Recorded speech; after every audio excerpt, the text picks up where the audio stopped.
नमस्ते विद्यार्थी मित्रांनो, आज आपण इयत्ता 9वी गणित भाग 2 या विषयातील प्रकरण नंबर 1 भूमितीतील मूलभूत संबोध हे प्रकरण शिकणार आहोत. इयत्ता 8वीला एकच विषय असतो, सामान्य गणित, आणि त्या गणितामध्ये गणित भाग म्हणजे बीजगणित, भूमिती, अंकगणित या सर्व गणितांचा समावेश एका विषयामध्ये असतो. परंतु इयत्ता 9वी पासून गणिताचे 2 भाग केलेले आहेत, गणित भाग 1 आणि गणित भाग 2. गणित भाग 1 मध्ये बीजगणिताचा आपण अभ्यास करणार आहोत आणि गणित भाग 2 मध्ये आपण भूमितीचा अभ्यास करणार आहोत. म्हणजे यावर्षी भूमिती हा विषय सेपरेट आहे, त्यामुळे जरा नीट लक्ष द्यायचं. पहिल्यांदा आपण भूमिती म्हणजे काय याचा अर्थ बघूया.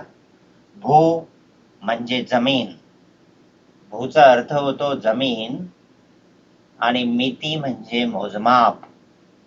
मिती म्हणजे काय? मोजणे किंवा मोजमाप करणे. म्हणजे जमीन मोजणे. जमीन मोजण्यासाठी भूमिती या विषयाची निर्मिती झाल्याचे स्पष्ट होते. या भूमिती विषयाची निर्मिती कोणी केली? तर ग्रीक शास्त्रज्ञ थेल्स हा भूमितीमधील आद्य शास्त्रज्ञ आहे. थेल्स ग्रीक देशामधले होते हे. तर यांनी सर्वात प्रथम इजिप्त या देशामध्ये पिरॅमिड्स असतात. तर इजिप्त या देशामधील पिरॅमिडची उंची भूमितीतील मूलभूत संकल्पना वापरून त्यांनी इजिप्त देशामधील पिरॅमिडची उंची मोजली. तर गणितामध्ये सुरुवातीला अतिशय महत्त्वाची कामगिरी भूमितीमध्ये विशेषतः थेल्स या शास्त्रज्ञांनी बजावलेली आहे. थेल्स नंतर भूमितीमधील अतिशय मोठा शास्त्रज्ञ होता पायथागोरस. यावर्षी आपण पायथागोरसचा अभ्यास करणार आहोत की पायथागोरसचं प्रमेय काय, पायथागोरसचे प्रमेय, पायथागोरसचे त्रिकूट, त्यानंतर गणितातील अनेक संकल्पना पायथागोरस या शास्त्रज्ञाने निर्माण केलेल्या आहेत. अशा पायथागोरसच्या भूमितीचा यावर्षी आपण अभ्यास करणार आहोत. पायथागोरस हा थेल्स यांचा शिष्य होता. म्हणजे थेल्स हे पायथागोरसचे शिक्षक होते, तर पायथागोरस हा थेल्स यांचा विद्यार्थी होता, लक्षात ठेव. तर फॉरेन मधले हे 2 महान शास्त्रज्ञ, अनेक शास्त्रज्ञ आहेत, परंतु त्यांच्यामध्ये भूमितीमधील हे 2 शास्त्रज्ञ महान आहेत. त्यानंतर भारतामध्ये सुद्धा प्राचीन काळी भूमितीचा मोठ्या प्रमाणावर अभ्यास झालेला आहे. की प्राचीन काळी यज्ञकुंडाची रचना करण्यासाठी, त्याचा आकार, त्याची उंची मोजण्यासाठी भूमितीचा प्रामुख्याने वापर केला गेला.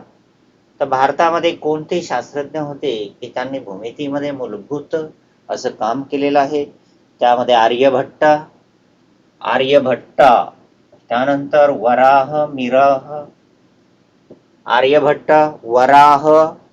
मिहिर, ब्रह्मगुप्त आणि भास्कराचार्य हे 4 शास्त्रज्ञ गणितामधील प्रख्यात असे भारतीय शास्त्रज्ञ आहेत. यांनी भूमितीमध्ये आणि बीजगणितामध्ये खूप अभ्यास केलेला आहे. आर्यभट्ट यांनी तर शून्याचा शोध लावलेला आहे की शून्य जगाला माहिती नव्हता, तो माहिती करून देण्याचं कार्य आर्यभट्ट यांनी केलेलं आहे. भारताने आकाशामध्ये जो पहिला उपग्रह सोडला, सॅटेलाइट म्हणतो आपण त्याला, कृत्रिम उपग्रह, त्या उपग्रहाचे नाव आहे आर्यभट्ट. म्हणजे आर्यभट्ट या शास्त्रज्ञाच्या नावाच्या स्मरणार्थ त्या उपग्रहाला ते नाव देण्यात आलं. तर विद्यार्थी मित्रांनो, या प्रकरणामध्ये आपण भूमितीमधील मूलभूत संकल्पना म्हणजे बेसिक थिंग्स ऑफ जॉमेट्री बघणार आहोत. यापूर्वी तुम्ही भूमितीचा भरपूर अभ्यास केलेला आहे इयत्ता 8वी पर्यंत. त्यानंतर पहिल्यांदा बघणार आहोत की या प्रकरणामध्ये पहिला टॉपिक आहे बिंदू. की बिंदू म्हणजे काय, what is mean by point. इंग्लिशमध्ये बिंदू, की ज्याप्रमाणे संख्याची व्याख्या करता येत नाही. संख्या म्हटलं की तुम्ही 0, 1, 2, 3, 4 डॉट डॉट डॉट डॉट ह्या संख्या आहेत. यामध्ये समजा मी विचारलं की 2 ची व्याख्या सांगा, तर 2 ची व्याख्या तुम्हाला सांगता येणार नाही. 3 ची व्याख्या सांगा, 3 ची व्याख्या सांगता येणार नाही. म्हणजे भूमितीमध्ये, गणितामध्ये संख्यांची ज्याप्रमाणे व्याख्या करता येत नाही, त्याप्रमाणे भूमितीमध्ये सुद्धा बिंदूची व्याख्या करता येत नाही. मग बिंदूची व्याख्या करता येत नाही, मग काय करायचं? तर बिंदूची फक्त कल्पना करायची. मग कल्पना कशी? एक कागद घ्या आणि त्या कागदावर पेन्सिलच्या साहाय्याने असा ठिपका द्यायचा. तो ठिपका म्हणजे झाला बिंदू. बरोबर? काय सांगितलं? आता फळा आहे, फळ्यावर पेनाने असा मी ठिपका दिला. ठिपका म्हणजे काय झाला? तो बिंदू झाला, बिंदू. किंवा आपण बघतो की आपल्या आजूबाजूला सुद्धा बऱ्याच अशा वस्तू आहेत की त्या बिंदूसारख्या आपल्याला दिसतात. उदाहरणार्थ आकाशामधील तारे बघा, किंवा ग्रह, की पृथ्वीपासून खूप दूर अंतरावर आहेत ते. त्यामुळे तुम्ही तिकडे बघितलं तर तुम्हाला ते छोट्याशा बिंदूप्रमाणे दिसतात, ठिपक्यासारखे दिसतात. म्हणजे ते झाले बिंदू. म्हणजे बिंदूची फक्त कल्पना करायची. मग बिंदू दाखवण्यासाठी इंग्रजी वर्णमालेतील ABCD यासारख्या कॅपिटल लेटरचा वापर करतात. की समजा हा इथे एक बिंदू काढतो, त्याला नाव दिलं आपण बिंदू ए, त्याला नाव ए दिलं. पण वाचन करताना वाचन असं करायचं बिंदू ए. ए बिंदू असं म्हणायचं नाही. पहिल्यांदा बिंदू ए किंवा ए बिंदू असं म्हटलं तरी चालेल, काही बिघडत नाही. वाचन करताना शक्यतो अगोदर बिंदू ए, इथे आहे बी, बिंदू बी, बिंदू सी, बिंदू डी, बिंदू एक्स, बिंदू वाय, बिंदू झेड. म्हणजे बिंदूमध्ये तुमच्या लक्षात आलं असेल की बिंदूची व्याख्या करता येत नाही, फक्त बिंदूची कल्पना करायची. आणि बिंदूची कल्पना झाल्यानंतर बिंदूचं वाचन करण्यासाठी किंवा त्याला नाव देण्यासाठी इंग्रजी वर्णमालेतील कॅपिटल लेटरचा वापर केला जातो. त्यानंतर आपण बघणार आहोत बिंदूचे निर्देशक म्हणजे काय. बिंदूचे निर्देशक.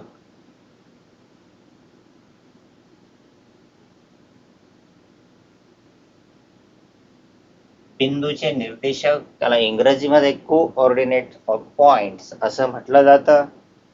तर त्यासाठी मी एक संख्या रेषा काढतो. ही संख्या रेषा यापूर्वी तुम्ही अभ्यासलेली आहे. संख्या रेषा ही एक रेषा असते. त्या रेषेच्या मध्यभागी शून्य असतो. काय असतो? शून्य. शून्याच्या उजवीकडे त्या रेषेवर धन संख्या असतात. कोणत्या संख्या असतात? धन पूर्णांक संख्या. तर डावीकडे, शून्याच्या डावीकडे असतात ऋण पूर्णांक संख्या. म्हणजे संख्या रेषा हे दुसरं तिसरं काही नसून एक रेषा असते. त्या रेषेच्या मध्यभागी शून्य असतो, शून्याच्या उजवीकडे धन संख्या आणि शून्याच्या डावीकडे असतात ऋण संख्या. बरोबर? आता संख्या रेषेच्या वरती हा शून्य आहे, शून्य. शून्याच्या वरती आपण ओ लिहूया, एकच्या वरती ए, दोनच्या वरती बी, सीच्या वर, तीनच्या वरती सी, डी. इकडे नावं देऊया ई, एफ, जी आणि एच. आता बघा, आता आपण हा पहिल्यांदा हा घेऊया आपण. ओ बिंदू आहे. ओ बिंदूचा निर्देशक आहे शून्य. वाचन कसं बघा, ओ बिंदूचा निर्देशक शून्य आहे. ए बिंदूचा निर्देशक 1 आहे. बी बिंदूचा निर्देशक 2 आहे. डी बिंदूचा निर्देशक 4 आहे. म्हणजे निर्देशक हे दुसरं तिसरं काही नसून त्या संख्या असतात. काय असतात? संख्या. त्यानंतर इकडे डावीकडे बघा, ई बिंदूचा निर्देशक आहे -1. एफ बिंदूचा निर्देशक आहे -2. जी बिंदूचा निर्देशक आहे -3 आणि त्याचप्रमाणे एच बिंदूचा निर्देशक आहे -4. हे निर्देशक लक्षात आलं. त्यानंतर बिंदू म्हणजे काय? दोन निर्देशक असलेल्या संख्येचा बिंदू आहे बी. 4 निर्देशकचा बिंदू डी. -2 चा बिंदू आहे एफ. म्हणजे हे बिंदू आहेत आणि त्यांच्या खाली दिलेल्या संख्या ह्या काय आहेत? निर्देशक. आणि एक गोष्ट लक्षात आली असेल तुमच्या की बिंदूंचे निर्देशक कसे असतात आणि ते ओळखायचे कसे. त्यानंतर की बिंदूच्या निर्देशकामधील अंतर कसं शोधायचं. How can find the distance between the point. अंतर काढणे की फळ्यावरती दोन बिंदू आहेत, समजा एफ आणि बी बिंदू आहे. एफ आणि बी बिंदू मधील अंतर कसं शोधायचं, त्या दोघांमधलं डिस्टन्स कसं शोधायचं. त्यासाठी बघा असं डी लिहितात आणि कंसामध्ये एफ स्वल्पविराम बी. याचा अर्थ होतो distance between B and F. म्हणजे बिंदू बी आणि एफ मधील अंतर शोधायचं. त्यासाठी पहिल्यांदा संख्या रेषेवर ते बिंदू शोधायचे. बिंदू शोधून झाल्यानंतर त्यांचे निर्देशक शोधायचे. बघा आता एफ चा निर्देशक आहे -2 आणि बी बिंदूचा निर्देशक आहे 2. बरोबर. दोघांचे निर्देशक शोधले. आता या निर्देशकामध्ये मोठा निर्देशक अगोदर लिहायचा आणि त्यामधून लहान निर्देशक वजा करायचा. मग 2 मोठा आहे का -2 मोठा आहे, तर +2 हा -2 पेक्षा 4 ने मोठा असतो. कितीने मोठा असतो? 4 ने. काही मुलांना -2 आणि +2 सारखा वाटत असेल, पण नाही. The difference between them is 4. अगोदर मोठा बिंदू लिहायचा, मोठा निर्देशक.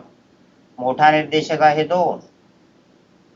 त्यानंतर लिहायचा लहान निर्देशक -2. वजा चिन्ह आहे म्हणून त्याला कंसामध्ये ठेवायचं आणि दोघांच्या मध्ये वजा चिन्ह लिहायचं. कारण मोठ्या निर्देशकामधून जर लहान निर्देशक वजा केला तर तुम्हाला त्या दोन बिंदूमधील अंतर मिळतं. काय मिळतं? अंतर. बरोबरच्या खाली बरोबरचं चिन्ह. त्यानंतर इथे निरीक्षण करा की वजा संख्या आहे, मध्ये कंस आहे आणि पुन्हा वजा चिन्ह आहे. कंसाचा अर्थ होतो, हा कंस म्हणजे असतं गुणाकाराचं चिन्ह. काय असतं? गुणाकाराचं. म्हणजे वजा गुणिले वजा. गणिताचा नियम माहिती आहे तुम्हाला. वजा गुणिले वजा येतं प्लस, म्हणजे धन. Minus into minus become plus. म्हणजे आता नेक्स्ट पायरीला 2 अधिक 2 अशी संख्यांची जोडी तयार झाली. आता दोन्ही संख्याला अधिक चिन्ह आहे. समान चिन्ह असेल तर संख्यांची बेरीज करावी लागते. 2 अधिक 2 बरोबर किती आला? 4. म्हणजे प्रश्न होता डिस्टन्स एफ बी शोधा. म्हणजे बिंदू एफ आणि बी मधील अंतर शोधा. किती आलं? 4. असं बघूया आपण, 4 आहे का? हा एफ आहे, बरोबर. ई पर्यंत 1, ओ पर्यंत 2, ए पर्यंत 3 आणि बी पर्यंत 4. असं तुम्ही सरळ संख्या रेषेवर अंतर मोजलं ते पण येतं 4 आणि उत्तर पण आलेलं आहे 4.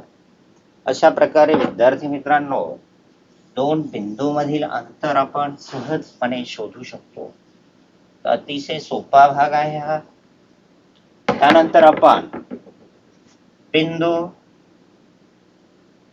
बिंदू सी आणि ओ मधील अंतर शोधूया. What is the distance between the points C and O? लक्ष द्या. पहिल्यांदा सी बिंदूचा निर्देशक लिहूया आपण. तो आहे 3 आणि ओ बिंदूचा निर्देशक आहे 0. बरोबर. आता अंतर शोधण्याची पद्धत आहे डिस्टन्स लिहायचा अगोदर. डी फॉर अंतर म्हणजे डिस्टन्स आणि कंसामध्ये लिहायचं सी स्वल्पविराम ओ म्हणजे डिस्टन्स सीओ. बरोबर. तर या दोन्ही निर्देशकामध्ये मोठा निर्देशक आहे 3, त्यामधून लहान निर्देशक वजा करायचा 0 3 मधून 0 वजा केला तर उत्तर येतं 3. अशा प्रकारे अगदी सहजपणे बिंदू सी आणि ओ मधील अंतर आपण शोधलेलं आहे. तुम्ही संख्या रेषेवर बघितलं तर हे बघा 1, 2 आणि 3 अंतर येतं. ओके, म्हणजे दोन बिंदूमधील अंतर हे नेहमी धन असतं. कसं असतं? The distance between 2 point is always positive. How? It is always positive. अजून एक उदाहरण बघूया आपण. जास्त उदाहरणं बघितली की तेवढा तुमचा सराव होईल. Practice makes man perfect.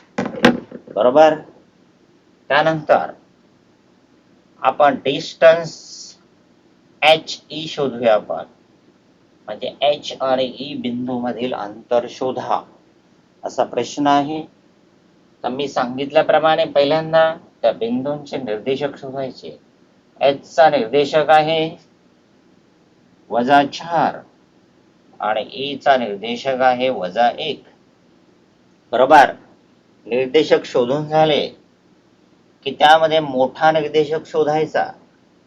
मोठा मग दिसायला तुम्हाला 4 हा मोठा वाटतो आणि 1 हा लहान वाटतो, परंतु तसं नाहीये. ऋण संख्येमध्ये जी संख्या लहान दिसते ती मोठी असते आणि जी मोठी दिसते ती लहान असते. म्हणून -1 ही संख्या मोठी आहे आणि -4 ही लहान आहे. असं कसं? तर बघा, संख्या रेषेवर शून्याच्या डावीकडे जाताना संख्या मोठ्या मोठ्या होत जातात. When we go on left side on number line, the number goes on increasing. म्हणजे संख्या मोठ्या मोठ्या होत जातात. -1 पेक्षा -2 मोठा, -2 पेक्षा -3 मोठा, -4 मोठा. म्हणजे तुमच्या लक्षात आलं असेल की -4 का मोठा आहे? का? तर संख्या रेषेवर डावीकडे जाताना संख्या लहान लहान होत जातात. सॉरी, कशा होत जातात? लहान लहान. म्हणजे -1 मोठी.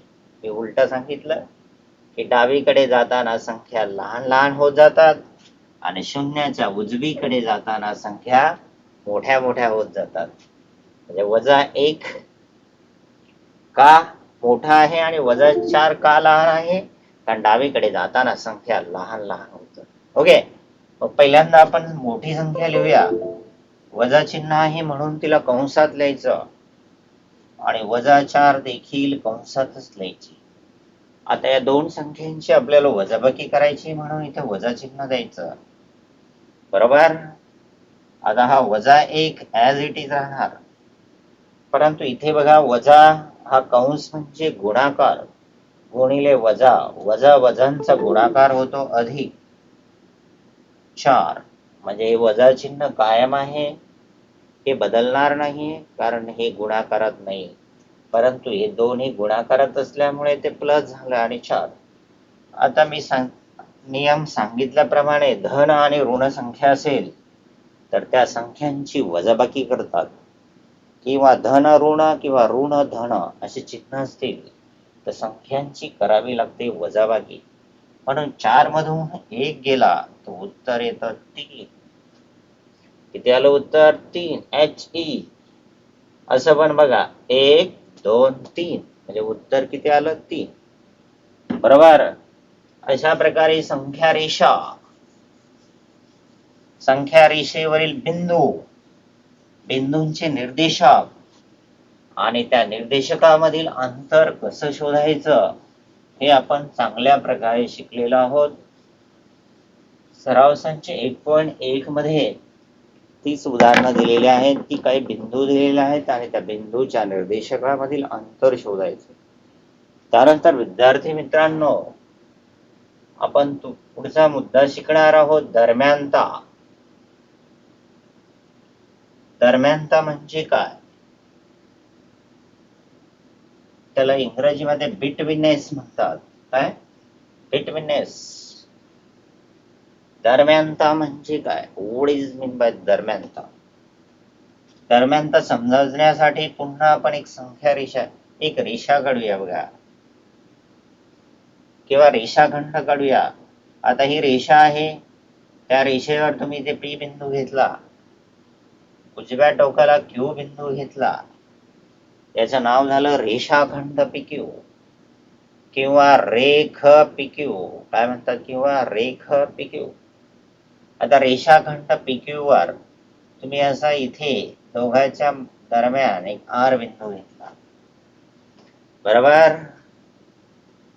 तर P, आता याचं वाचन कसं करतात बघा, P दरम्यान R दरम्यान Q, वाचन बघा, P दरम्यान R दरम्यान Q, किंवा इंग्रजीमध्ये P dash R dash Q,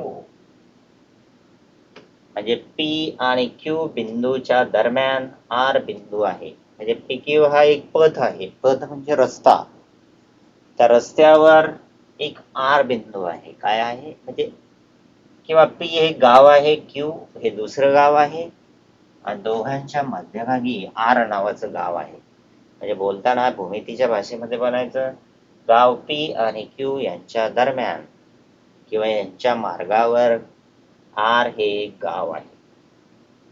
R हा बिंदू P आणि Q यांच्या दरम्यान केव्हा असतो, आपल्याला दिसतोय तो दरम्यान आहे, दिसतोय, पण भूमितीमध्ये दरम्यान आहे की नाही हे ठरवण्यासाठी सिद्ध करावं लागतं. काय करावं लागतं, सिद्ध. उदाहरणार्थ डिस्टन्स PR, डिस्टन्स PR म्हणजे बिंदू P आणि R मधील अंतर अधिक डिस्टन्स RQ, बिंदू R आणि Q मधील अंतर बरोबर डिस्टन्स PQ. म्हणजे डिस्टन्स PR अधिक डिस्टन्स RQ बरोबर डिस्टन्स PQ. म्हणजे PR हे अंतर समजा 5 आहे, RQ हे अंतर 4 आहे. किती आहे, 4. तर PQ हे अंतर किती येणार आहे, 9. बरोबर.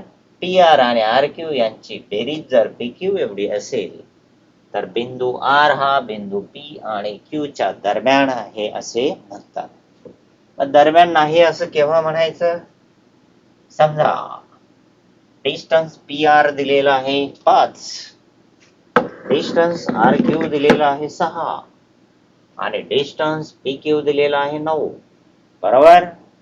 आणि प्रश्न विचारलाय की बिंदू R हा बिंदू P आणि Q च्या दरम्यान आहे का बाबा. तर बघूया आपण PR आणि RQ ची बेरीज करूया.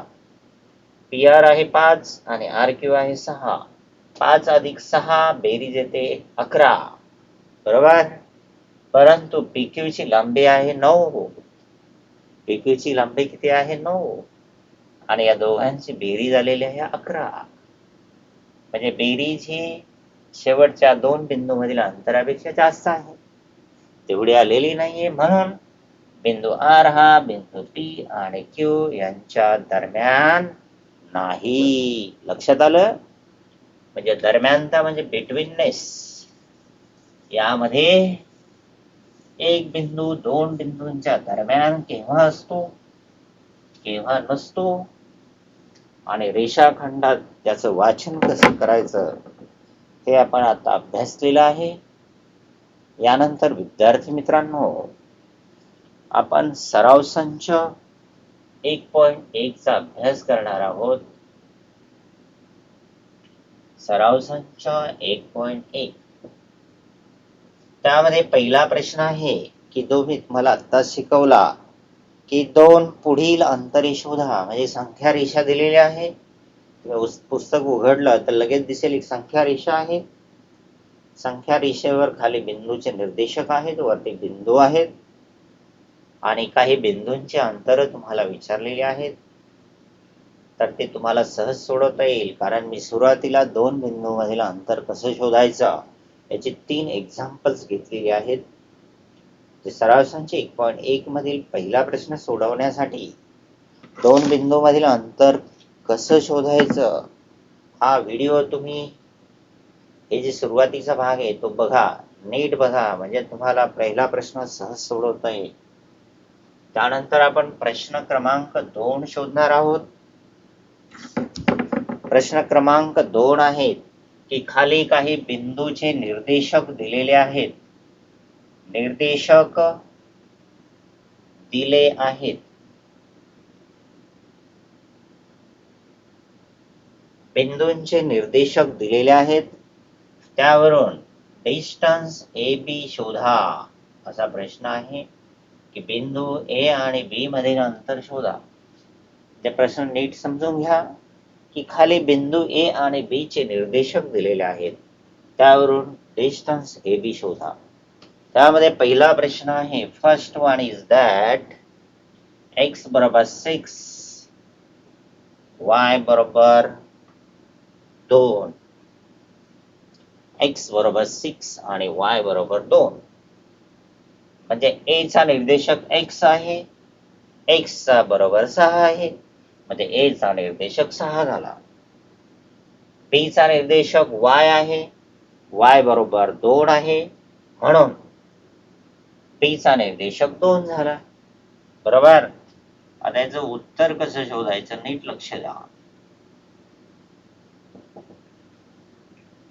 पहिल्यांदा डिस्टन्स ए बी लिहायचं, म्हणजे distance between point A and B. Distance A B. बरोबर. आता ए चा निर्देशक आहे x आणि बी चा निर्देशक आहे y, म्हणून बरोबरचं चिन्ह करून त्यापुढे डी कायम ठेवायचा आणि कंसामध्ये x आणि y लिहायचा.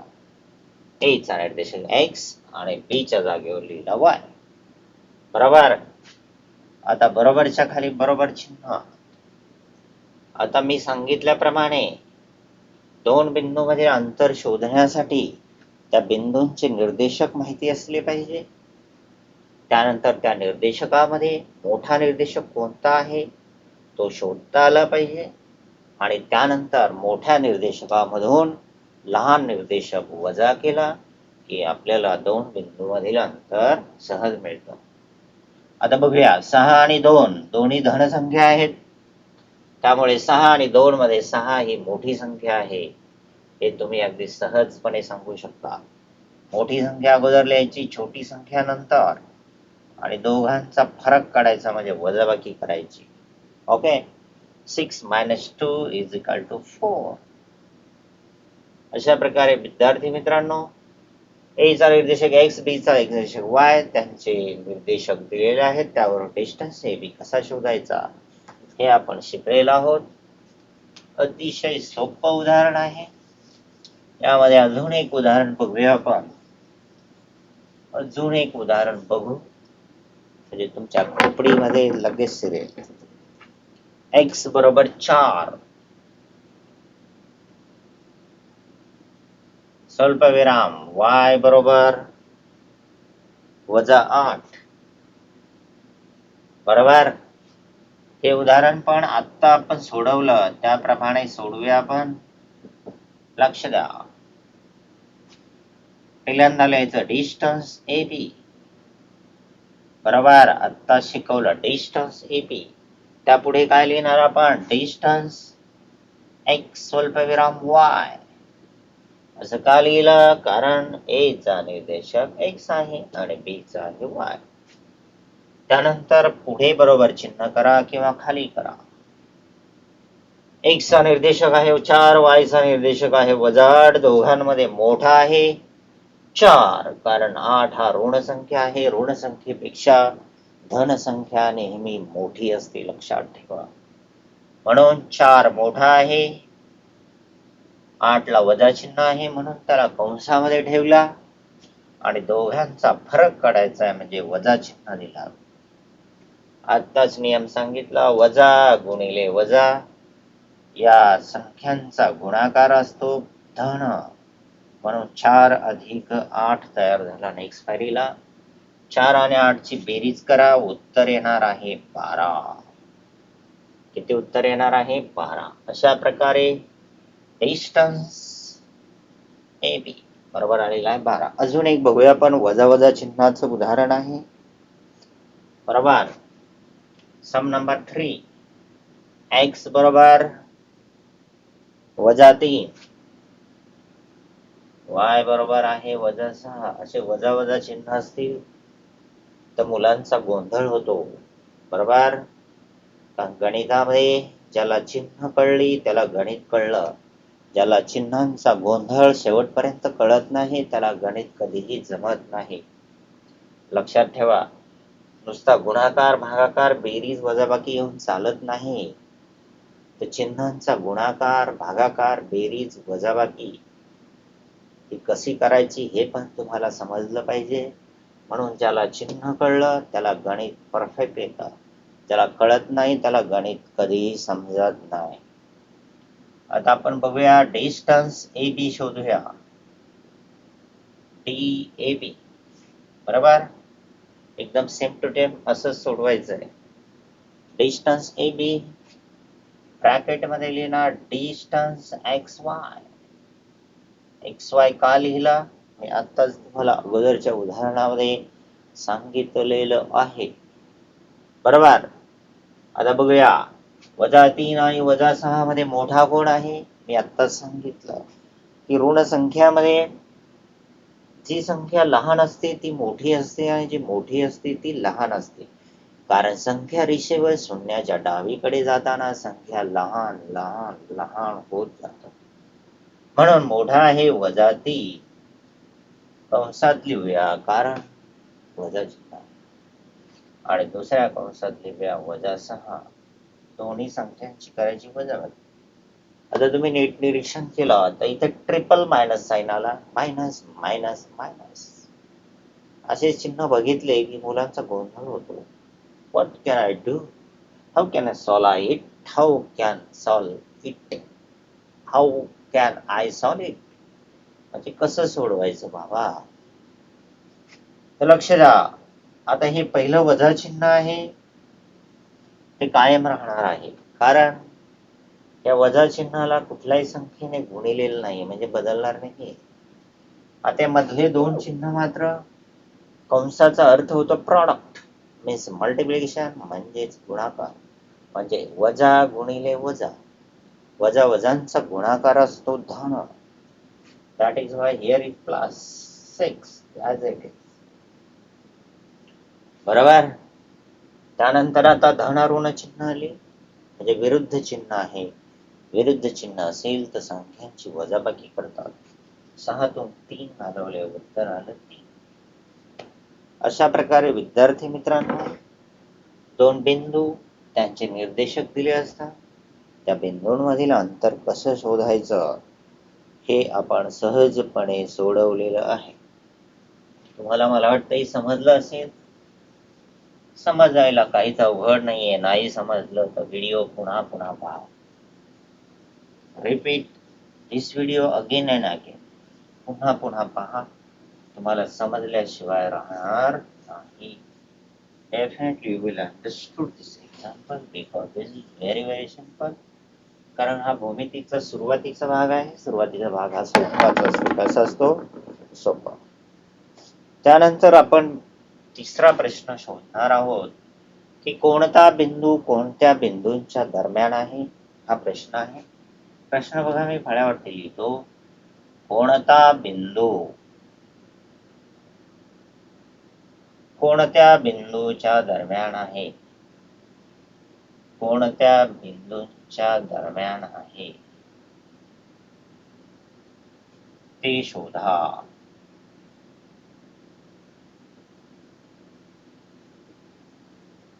म्हणजे खाली काही बिंदू दिलेले आहेत. त्या बिंदूमध्ये कोणता बिंदू कोणत्या बिंदूच्या दरम्यान आहे किंवा नाही. असेल पण आणि नसेल पण. आहे किंवा नाही ते आपल्याला शोधायचं. ओके. त्यातले first one is that distance PR is given. Distance PR is 7. Distance PQ is 10. Distance PQ आहे 10 आणि distance QR आहे 3. बरोबर. PR, PQ आणि TQ असे 3 अंतर दिलेले आहेत. त्या 3 अंतरावरून आपल्याला शोधायचंय की कोणता बिंदू कोणत्या बिंदूंच्या दरम्यान आहे. पहिल्यांदा बिंदूच माहिती असले पाहिजे. इथे आहे P आणि R, इथे आहे P आणि Q, इथे आहे Q आणि R. बिंदू रिपीट झालेत. P 2 वेळा आलाय म्हणजे बिंदू P पक्का करा. R 2 वेळा आला म्हणजे R बिंदू आहे आणि Q 2 वेळा आला म्हणजे प्रत्येक बिंदू या ठिकाणी 2 वेळा आलेला आहे. म्हणजे मुख्य 3च बिंदू आहेत, बिंदू P, बिंदू Q आणि बिंदू R. आता हे बिंदू मध्ये कोणता बिंदू म्हणजे P, R आणि Q हे 3 बिंदू आहेत. यामध्ये कोणता बिंदू मध्ये आहे म्हणजे दोघांच्या मध्ये? P आणि Q च्या मध्ये R आहे का P R च्या मध्ये Q आहे का R Q च्या मध्ये P आहे, हे आपल्याला शोधायचं. ते शोधण्यासाठी एकदम सोपी पद्धत आहे. पहिल्यांदा जास्तीचं अंतर शोधायचं. जास्ती बघा, याच्यामध्ये 7, 10 आणि 3, याच्यामध्ये सगळ्यात जास्त अंतर कुठलं आहे? 10. बरोबर. मग यायचं डिस्टन्स PQ बरोबर 10. याला समीकरण नंबर 1 नाव देऊया आपण, इक्वेशन नंबर 1. जास्त अंतरावाला बिंदू लिहिला. त्यानंतर आता उरले 2 बिंदू, त्या बिंदूंच्या अंतराची बेरीज करायची. म्हणजे मांडणी अशी होणार, distance PR plus distance QR बरोबर PR प्लस QR. PR ची लांबी आहे 7 आणि QR ची लांबी आहे 3. 7 मध्ये 3 मिळवला, उत्तर आलं 10. त्याला इक्वेशन नंबर 2 नाव देऊया. या 2 स्टेप लक्षात घ्या. पहिल्यांदा सगळ्यात जास्त अंतराची स्टेप लिहिली, त्यानंतर नेक्स्ट स्टेपला उरलेल्या 2 अंतरांची बेरीज करायची. 2 समीकरण मिळणार तुम्हाला. दोन्ही समीकरणांची उजवी बाजूचा अभ्यास करा. उजवी बाजू जर समान असेल, समीकरणांची उजवी बाजू जर समान असेल तर डावी बाजू देखील समान येते. बरोबर आहे की नाही? The right hand side of both equation are same. That is why left hand side also same. म्हणून डिस्टन्स PQ बरोबर असं लिहू शकतो तुम्ही, distance PR plus distance QR. असं का लिहिलं? धिस बरोबर this, that is why this बरोबर धिस. याला कारण लिहायचं समीकरण 1 व 2 वरून. बरोबर. म्हणजे या 2 बिंदूंची बेरीज PR आणि QR ची बेरीज PQ एवढी आहे. बरोबर आहे की नाही? म्हणजे PQ च्या मध्ये PR, आपल्याकडे 3च बिंदू आहेत, PQ आणि R. PQ आणि R. PQ अंतर 10 आहे. याच्यामध्ये कुठला बिंदू येतो? तर तो येतो R बिंदू. कुठला आहे? खाली. म्हणून बिंदू P व Q च्या दरम्यान बिंदू R आहे. बिंदू P व Q च्या दरम्यान बिंदू R आहे. असं डोळे बंद करून लिहा. डिस्टन्स PQ ऑलरेडी माहिती आहे. सगळ्यात मोठं डिस्टन्स म्हणजे 2 बिंदू तुम्हाला मिळाले. बरोबर. मग तिसरा बिंदू कुठला आहे बाबा? R आहे. PQ आणि तिसरा झाला R. अशा प्रकारे उजवी बाजू समान आली तर एक बिंदू दुसऱ्या 2 बिंदूंच्या दरम्यान असतो आणि उजवी बाजू जर इक्वेशनच्या समान आल्या नाही तर समीकरण 1 व 2 वरून कोणताही बिंदू कोणत्याही बिंदूच्या दरम्यान नसतो. अशा प्रकारे विद्यार्थी मित्रांनो, आपण सराव संच 1.1 चा अभ्यास केलेला आहे. अतिशय सोपा भाग आहे. तर समजून घेण्यासाठी पुन्हा पुन्हा व्हिडिओ बघा. बघितल्यानंतर नक्कीच तुम्हाला समजेल. आज या ठिकाणी आपण थांबूया. पुढील तासाला आपण 1.2 चा अभ्यास करू. Okay, bye bye.